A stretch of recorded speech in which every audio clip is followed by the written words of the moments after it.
Hi friends, I hope all of you are fine. Today we are going to discuss the poem Without Title written by Diane Glancy. Glancy was born in 1941. She is an American poet, playwright, and fiction writer. Glancy was born to a Cherokee descent father and an English German American mother.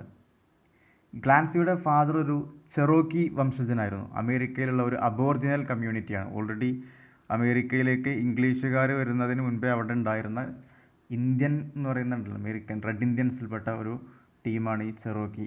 ആ കമ്മ്യൂണിറ്റിയിൽപ്പെട്ട ആളായിരുന്നു നമ്മുടെ ഗ്ലാൻസിയുടെ father.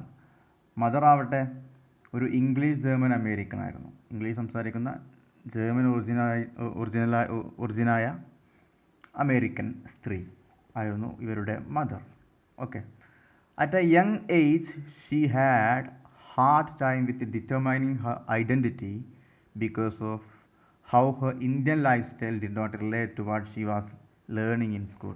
അപ്പോൾ ചെറിയ പ്രായത്തിൽ തന്നെ, ചെറുപ്പത്തിൽ തന്നെ ഈ ഒരു ക്രൈസിസ് ഇവൾക്ക് നേരിടേണ്ടതായിട്ടുണ്ടായിരുന്നു. എന്താണെന്ന് വെച്ച് കഴിഞ്ഞാൽ അവൾ യഥാർത്ഥത്തിലൊരു ഇന്ത്യനാണ്. Indian means red Indian. Father ഒരു ഇന്ത്യൻ കമ്മ്യൂണിറ്റിയിൽപ്പെട്ടത്, ചെറോക്കി വംശജനായതുകൊണ്ട് തന്നെ ആ ചെറോക്കി വംശജരുടെ കൾച്ചറോ അവരുടെ ലൈഫ് സ്റ്റൈലോ ഇത്തരം കാര്യങ്ങളൊന്നും അവൾക്ക് സ്കൂളിൽ നിന്നും പഠിക്കാൻ സാധിച്ചിരുന്നില്ല. സ്കൂളിൽ അവർ ഒരു ഇംഗ്ലീഷ് കൾച്ചറാണ് അവിടെ ഉണ്ടാക്കാൻ ശ്രമിച്ചിരുന്നത്. അതുകൊണ്ട് തന്നെ ആ ഒരു identity, whether she is actually an English child or truly whether she is a Cherokee person. ആ ഒരു ഐഡൻറ്റിറ്റി ക്രൈസിസ് ചെറുപ്പത്തിൽ തന്നെ ഇവളെ വേട്ടയാടിയിട്ടുണ്ടായിരുന്നു എന്ന് പറയാം. Okay. Glancy decided to reclaim her Cherokee descent and found it easy to express in her poetry. പക്ഷേ അവളുടെ ഈ ഒരു ക്രൈസിസ്, മദർ ഒരു വൈറ്റ് മോഡേൺ ലേഡിയാണ്, ഫാദർ ഒരു ട്രഡീഷണൽ ആയിട്ടുള്ള ഒരു ചെറോക്കി വംശജനാണ്. അപ്പോൾ ഇത് രണ്ടിൻ്റെ ഇടയിൽ കുടുങ്ങി കിടക്കുന്ന ഈ ഒരു problem actually she liked more her father. അതുകൊണ്ട് തന്നെ ഒരു ചെറോക്കി ആകാനാണ് അവൾ ഇഷ്ടപ്പെട്ടിട്ടുണ്ടായിരുന്നത്. അപ്പോൾ ഈ ഒരു പ്രോബ്ലംസൊക്കെ അവരുടെ കവിതകളിലൂടെ എക്സ്പ്രസ് ചെയ്തിട്ടുണ്ട്. The poem Without Title talks about the pain of losing one's native culture and identity. ഇപ്പോൾ നമുക്ക് ആലോചിക്കാം, ഇപ്പോൾ നമ്മുടേതായിട്ടുള്ള കൾച്ചറും കാര്യങ്ങളൊക്കെ ആയിട്ട് ജീവിക്കുന്ന സ്ഥലത്തേക്ക് പുറമേയുള്ള ആളുകൾ വന്നിട്ട് നമ്മുടെ ട്രഡീഷണൽ കൾച്ചറെല്ലാം നശിപ്പിച്ച് അവരുടെ കൾച്ചർ നമ്മുടെ മേലെ ഇമ്പോസ് ചെയ്യുമ്പോൾ ഉണ്ടാകുന്ന ആ ഒരു പ്രോബ്ലം ഉണ്ട്. നമ്മുടെ തനതായ ജീവിതശൈലി എല്ലാം മാറുന്നു. അപ്പോൾ അത്തരം സ്വന്തം കൾച്ചർ നഷ്ടപ്പെടുന്ന, സ്വന്തം ജീവിതശൈലികൾ നഷ്ടപ്പെടുന്ന ആളുകളുടെ ഒരു പ്രയാസം, അത്തരം ആളുകൾക്ക് ഉണ്ടാകുന്ന ഒരു പെയിനെ കുറിച്ചിട്ടാണ് ഈ ഒരു കവിത basically. The speaker's father had to leave behind his own former way of life, culture and family when he was forced to live in the city after marrying a white lady. അപ്പം speaker, നമ്മുടെ കവിതയിൽ നമ്മുടെ speaker അവരുടെ ഫാദറെ കുറിച്ചിട്ടാണ് പറയുന്നത്. അപ്പോൾ സ്പീക്കറിൻ്റെ ഫാദർ അയാളുടെ ഫോർമർ വേ ഓഫ് ലൈഫ്, അയാളുടെ മുൻപ് ജീവിച്ചിരുന്ന ആ ജീവിതശൈലിയും കൾച്ചറും അവരുടെ ഫാമിലിയും എല്ലാം ഉപേക്ഷിക്കപ്പെടാൻ നിർബന്ധിക്കപ്പെടുകയാണ്. Especially after marrying a white lady. ഇയാളെങ്ങനെ ഒരു വെള്ളക്കാരത്തി പെണ്ണിനെ കല്യാണം കഴിച്ചു. ആ കാരണം കൊണ്ട് തന്നെ അയാളുടെ കമ്മ്യൂണിറ്റിയിൽ നിന്നും പിഴുതെറിഞ്ഞ് ഒരു സിറ്റിയിൽ ജീവിക്കേണ്ട ഒരു സാഹചര്യം ഉണ്ടാവുകയും അയാളുടെ യഥാർത്ഥ കൾച്ചറും ജീവിതശൈലിയും എല്ലാം ഉപേക്ഷിക്കേണ്ട ഒരു സാഹചര്യത്തിൽ അദ്ദേഹം എത്തിപ്പെടുകയാണ് ചെയ്യുന്നത്. Okay. The new life for him was very dull and boring as opposed to the ceremonious life he had lived among his fellow natives. അപ്പം ഈ ഒരു പുതിയ ജീവിതം അദ്ദേഹത്തെ സംബന്ധിച്ചിടത്തോളം വളരെ ഡള്ളായിരുന്നു, വളരെ വിരസമായ, വളരെ ബോറിംഗ് ആയിട്ടുള്ള ജീവിതമായിരുന്നു അദ്ദേഹത്തിന് സിറ്റിയിലുണ്ടായിരുന്നത്. എന്നാൽ അതിൻ്റെ അദ്ദേഹത്തിൻ്റെ നേറ്റീവ് അമേരിക്കൻ ആയിട്ടുള്ള ഈ ചെറോക്കി വംശജരുടെ കൂടെയുള്ള അദ്ദേഹത്തിൻ്റെ ജീവിതം വളരെ സെറിമോണിയസ് ആയിരുന്നു, വളരെ സന്തോഷകരമായ ജോയ്ഫുള്ളായിട്ടുള്ള ജീവിതമായിരുന്നു അവരുടെ കൂടെ ഇദ്ദേഹത്തിനെ സംബന്ധിച്ചിടത്തോളം കിട്ടിയിട്ടുണ്ടായിരുന്നത്. ഓക്കെ, അപ്പം ഈ സിറ്റിയിൽ വന്നപ്പോൾ ഉണ്ടാകുമ്പോൾ അദ്ദേഹത്തിൻ്റെ ആ ഒരു പ്രയാസം, അതുമായിട്ട് ജീവിതത്തെ പൊരുത്തപ്പെടുത്താനുള്ള, അതുമായിട്ട് അഡാപ്റ്റ് ചെയ്യാനുള്ള അദ്ദേഹത്തിൻ്റെ പ്രയാസമൊക്കെയാണ് നമ്മൾ ഈ കവിതയിൽ കാണുന്നത്. Okay, let's go to the poem without title. അതിനൊരു സബ് ഹെഡിങ് ഉണ്ട്, for my father who lived without ceremony. അപ്പം നമ്മുടെ സ്പീക്കർ അവരുടെ ഫാദർക്ക് വേണ്ടി സമർപ്പിച്ച കവിതയാണ്. For my father who lived without ceremony. ഒരു ആഘോഷവും ഇല്ലാതെ, അല്ലെങ്കിൽ ഒരു ജീവിതത്തിൽ പ്രത്യേകിച്ച് സന്തോഷമൊന്നും കിട്ടാതെ ജീവിച്ചു പോയ ഫാദർക്ക് വേണ്ടി, എൻ്റെ ഫാദർക്ക് വേണ്ടി എന്ന് പറഞ്ഞിട്ട് സ്പീക്കർ തുടങ്ങുന്നു. It is hard to know without the buffalo, the shaman, the arrow. But my father went out each day to hunt as though he had them. Okay. എന്താണ് നോക്കാം. It is hard to know without the buffalo, the shaman, the arrow. But my father went out each day to hunt as though he had them. അപ്പോൾ നമ്മുടെ speaker അവരുടെ ഫാദറിനെ കുറിച്ചാണ് സംസാരിക്കുന്നത്. നമുക്കിവിടെ ഗ്ലാൻസി അവരുടെ ഫാദറെ കുറിച്ച് തന്നെ പറയുന്നു എന്നുള്ള രീതിയിൽ തന്നെ ഇത് എടുക്കാം. അപ്പോൾ ഫാദർ ഒരു ചെറോക്കി വംശജനായിരുന്നു എന്നുള്ളത് ഞാൻ ഓൾറെഡി പറഞ്ഞു. അപ്പോൾ ആ ഒരു കമ്മ്യൂണിറ്റി അവരുടേതായിട്ടുള്ള ഒരുപാട് കൾച്ചറൽ ആയിട്ടുള്ള പല കാര്യങ്ങളുണ്ട്.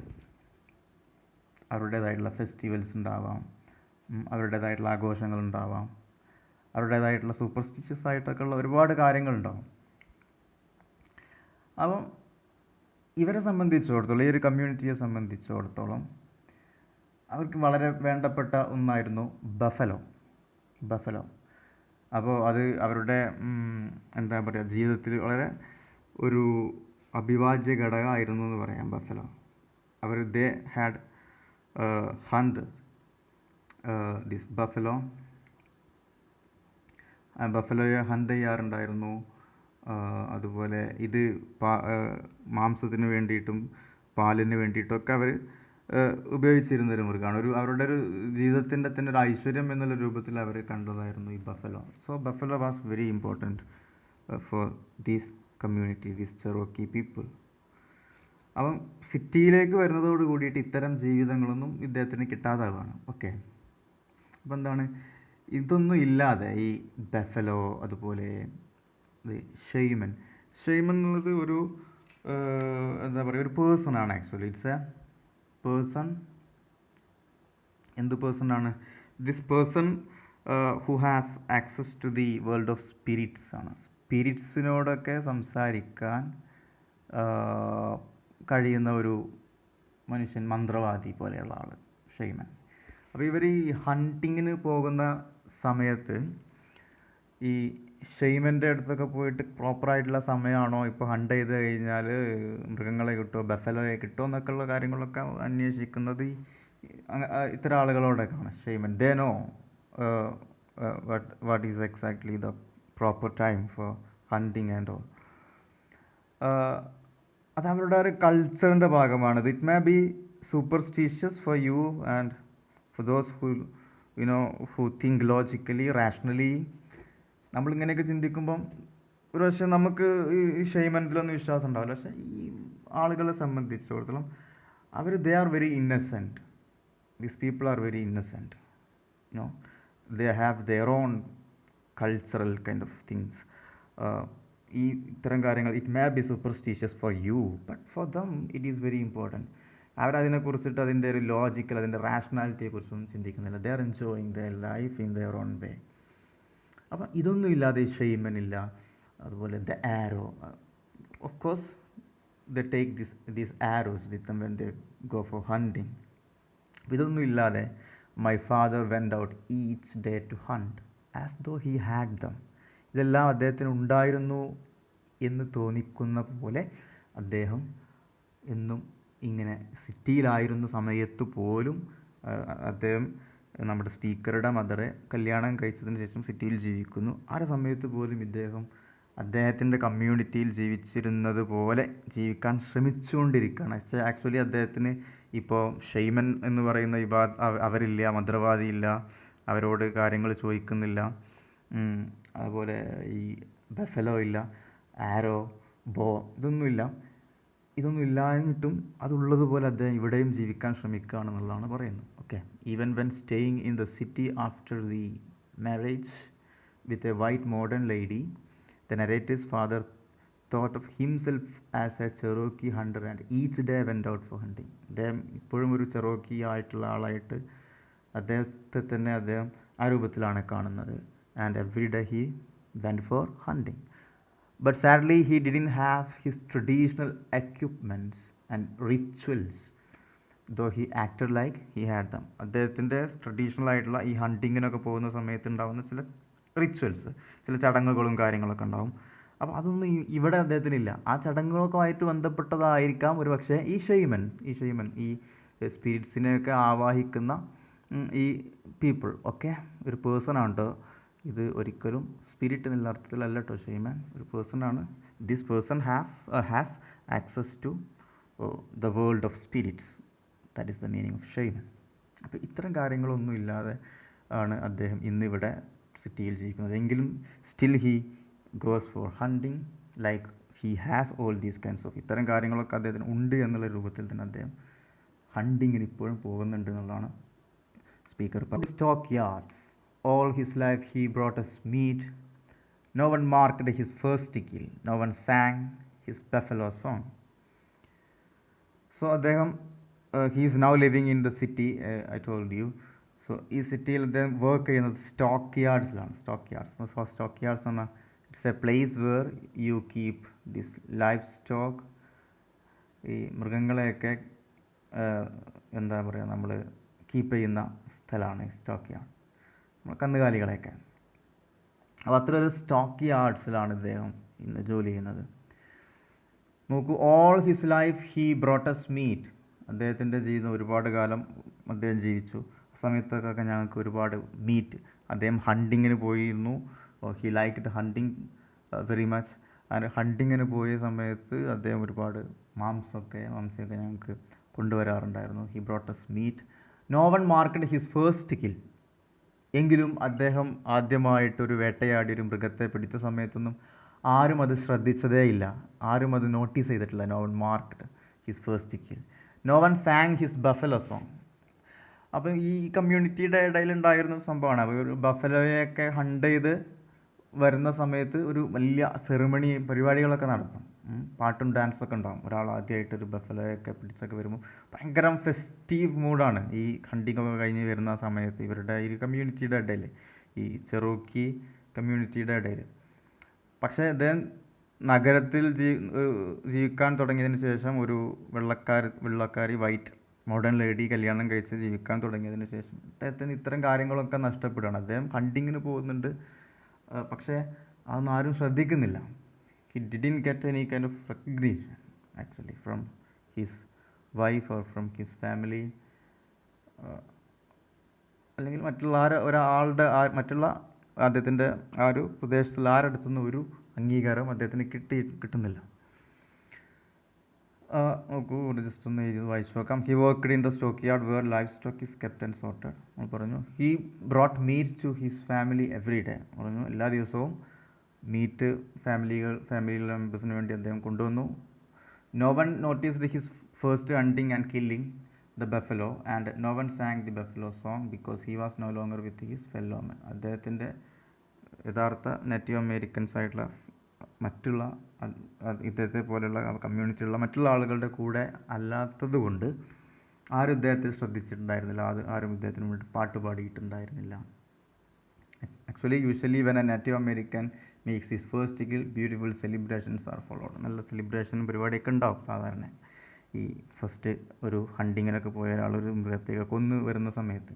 പക്ഷെ ഇദ്ദേഹത്തെ സംബന്ധിച്ചോളം ഇതൊന്നും ഇദ്ദേഹത്തിന് ഇവിടെ കിട്ടിയിട്ടുണ്ടായിരുന്നില്ല. Without a vision, he had migrated to the city and went to work in the packing house. When he brought home his horn and hides, my mother said, "Get rid of them." Without a vision, he had migrated to the city. അദ്ദേഹം സിറ്റിയിലേക്ക് ആദ്യമായി വരുന്നത് ഒരു പ്രത്യേകിച്ച് ഒരു vision ഒന്നും ഉണ്ടായിട്ട് പ്രത്യേകിച്ച് കാഴ്ചപ്പാടുണ്ടായിട്ടൊന്നുമല്ല. He had migrated to city without any vision. And he worked in a packing ഹൗസ്. ഒരു പാക്കിംഗ് ഹൗസിലാണ് അദ്ദേഹം ആദ്യം ജോലി ചെയ്യുന്നത്. ഈ ഫ്രൂട്ട്സൊക്കെ പാക്ക് ചെയ്യുന്ന ഒരു പ്ലേസാണ് ദിസ് പാക്കിംഗ് ഹൗസ്. അപ്പോൾ അവിടെ ആയിരുന്നു അദ്ദേഹം ആദ്യം ജോലി ചെയ്യുന്നത്. When he brought home his horns and hides, my mother said, "Get rid of them." ഇത് ഒഴിവാക്കൂ, അവിടെ നിന്ന് വേറെ എങ്ങോട്ടേയും കൊണ്ടുപോകുമെന്നാണ് മദർ പറയുന്നത്. ഇദ്ദേഹം ചില സമയത്ത് ജോലിയൊക്കെ ചെയ്തു വരുന്ന സമയത്ത് ഈ ബഫലോയുടെ തൊലിയും അതുപോലെ അതിൻ്റെ കൊമ്പും ഒക്കെ ആയിട്ട് അദ്ദേഹം വരും. അപ്പോൾ മദർ അതൊക്കെ അവിടെ നിന്ന് ഒഴിവാക്കാൻ വേണ്ടിയാണ് പറയാം, "Get rid of them" എന്ന് പറയാം. അപ്പോൾ ഈ ഫാദറെ സംബന്ധിച്ചിടത്തോളം നമ്മൾ സ്പീക്കർ ഇതൊക്കെ ഓർക്കുകയാണ്.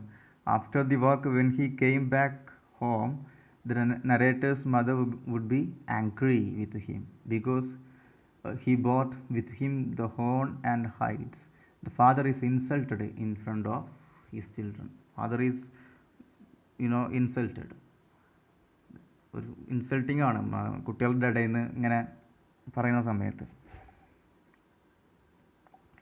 I remember the animal tracks of his car backing out the drive in snow and mud, the aerial on his old car waving like a bowstring.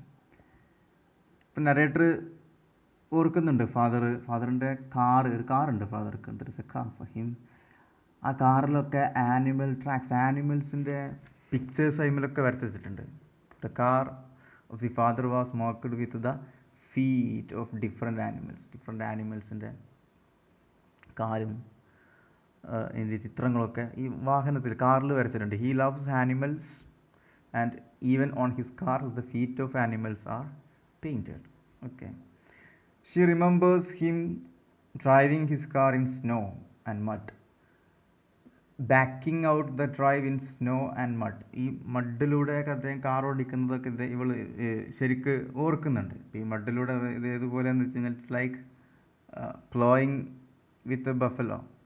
ഈ ബഫലോയൊക്കെ വെച്ചിട്ട് നിങ്ങൾ കാള കൂട്ടാന്നൊക്കെ പറയില്ലേ, പ്ലോ ചെയ്യുക, മണ്ണ് ഉഴുതുമറിക്കുക, അതുപോലെയൊക്കെയാണ്. ഇദ്ദേഹത്തിന് ഭയങ്കര ഒരു ത്രില്ലാണ് ഈ സ്നോ അതുപോലെ മഡിലൂടെ ഇങ്ങനെ കാറൊക്കെ ഓട്ടുക പറയുന്നത്. അപ്പോൾ അതങ്ങനെ നമ്മുടെ സ്പീക്കർ ഓർക്കുകയാണ്. The aerial on his old car waving like a bow string. അപ്പോൾ ഈ അമ്പിൻ്റെ ഈ സ്ട്രിങ്, ഈ ഒരു വള്ളി ഉണ്ടല്ലോ, അതുപോലെയായിരുന്നു അദ്ദേഹത്തിൻ്റെ ഈ കാറിനുണ്ടായിരുന്ന ആ ഒരു aerial. It was waving like a bow string. I remember the silence of his lost power, the red buffalo painted on his chest. എന്നാൽ ഇന്ന് അദ്ദേഹത്തിന് ഒരു പവറുമില്ല. He has lost all his power because he is no longer with his fellow men. മറ്റുള്ള അദ്ദേഹത്തിൻ്റെ കമ്മ്യൂണിറ്റിയിലല്ല അദ്ദേഹം ജീവിക്കുന്നത്. അദ്ദേഹം ലോൺലിയാണ്. അദ്ദേഹത്തിന് കൂട്ടിനാരുമില്ല. അദ്ദേഹം ഈ ഒരു നമ്മുടെ ഈ മോഡേൺ വൈറ്റ് കൾച്ചർ ആണ് വൈറ്റ് കൾച്ചറിൽ യഥാർത്ഥത്തിൽ അദ്ദേഹത്തിന് ഒരു സിറ്റുവേഷനായിട്ട് അദ്ദേഹത്തിന് ഇണങ്ങിച്ചേരാൻ സാധിക്കുന്നില്ല. So he has lost his power. The red buffalo painted on his chest. നമ്മുടെ ബഫലോ ആയിട്ട് അത്രയും ഭയങ്കര അറ്റാച്ച്ഡാണ് ഇദ്ദേഹം. അതിൻ്റെ കാറിൽ ഇവരുടെ കാലുകളും അതിൻ്റെ ഫീറ്റും കാര്യങ്ങളൊക്കെ വരച്ച് വെച്ചിട്ടുണ്ട്. അതുപോലെ തന്നെ ഇയാളുടെ ചെസ്റ്റിലും ഉണ്ട് ഈ ബഫലോയുടെയൊക്കെ ചിത്രം അദ്ദേഹം വരച്ചിട്ടുണ്ട്. I couldn't see it, but it was there, and in the night I heard his buffalo grunts like a snore. പക്ഷേ ഈ സമയത്ത് രാത്രിയും ഈ ചെസ്റ്റിൽ വരച്ച് വെച്ച ബഫലോ നമുക്ക് കാണാൻ പറ്റും. പക്ഷേ കാണാൻ കഴിയാത്തൊരു ബഫലോ അദ്ദേഹത്തിൻ്റെ ഉള്ളിലുണ്ട്. അത് ഇൻ ദ നൈറ്റ് ഇയാൾ സ്നോറിങ് ചെയ്യുന്ന സമയത്ത്, കൂർക്കം വലിക്കുന്ന സമയത്ത് ആ ഒരു ഗ്രണ്ടിങ്, ആ ബഫലോയുടെ ആ ഒരു സൗണ്ട്, ഗ്രണ്ടിങ് സൗണ്ട് സ്പീക്കർക്ക് കേൾക്കാൻ സാധിക്കുന്നുണ്ടെന്നുള്ള. അപ്പം ഒരു ബഫലോ ആയിട്ട് അത്രമാത്രം അറ്റാച്ച്ഡ് ആയിരുന്നു, ആ ഒരു കൾച്ചറിന് അത്രമാത്രം ഇമ്പോർട്ടൻ്റ് ആയിട്ടുള്ളൊരു സാധനമായിരുന്നു ഈ ബഫലോ എന്നുള്ളതാണ്. ഓക്കെ. അപ്പം ഈ ഒരു ബേസിക്കലി ഇപ്പോൾ എന്താണ് നമ്മളൊരു പിന്നെ ഈ അമേരിക്കയിലേക്ക് നമ്മുടെ ഈ ഇംഗ്ലീഷ് പീപ്പിൾ വന്ന സമയത്ത് അവിടെയുള്ള ആളുകളൊക്കെ അവിടെയുള്ള ആളുകൾക്ക് അവരുടെ യഥാർത്ഥ കൾച്ചർ ആക്ച്വലി നഷ്ടപ്പെടുകയുണ്ടായി. അവരെല്ലാം they were forced to accept these white culture, this English culture.